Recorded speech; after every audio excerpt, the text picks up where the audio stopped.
41 بار سورہ ملک پڑھنے سے حاجت پوری ہوتی. بعض لوگوں نے لکھا کیا بات یہ صحیح ہے؟ اللہ کے نبی کی کسی بھی حدیث سے یہ بات ثابت نہیں ہے کہ 41 بار سورہ ملک پڑھنے سے حاجت پوری ہوتی ہے. لیکن یہاں میں آپ کو ایک اصولی مسئلہ بتا دوں، یاد رکھیے گا.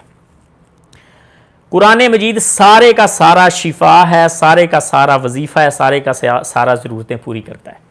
اگر قرآن کی کسی آیت یا سورت سے کسی عالم کا تجربہ ہو کہ فلاں کام ہو جاتا ہے، اور وہ عالم سلفی ہو، منہج کے اعتبار سے غلط نہ ہو، مشرک نہ ہو، بدعتی نہ ہو، اور اس کے تجربے سے یہ بات ثابت ہو، تو پھر آپ اس پر عمل کر سکتے ہیں. یہ اصول ہمیں فقیہ مدینہ شیخ سلیمان الرحیلی حافظہ اللہ، جو ہمارے استاد مسجد نبوی میں ہمیں پڑھاتے تھے اور فقیہ مدینہ کا ان کو لقب ملا، انہوں نے ہمیں یہ اصول بتایا تھا کہ فقہ کا یہ اصول ہے کہ اگر کسی سلفی عالم کے تجربے سے یہ بات ثابت ہو جائے کہ سورۃ نصر میں دانت درد کی دعا ہے، دم ہے، تو آپ اس پر عمل کر سکتے ہیں.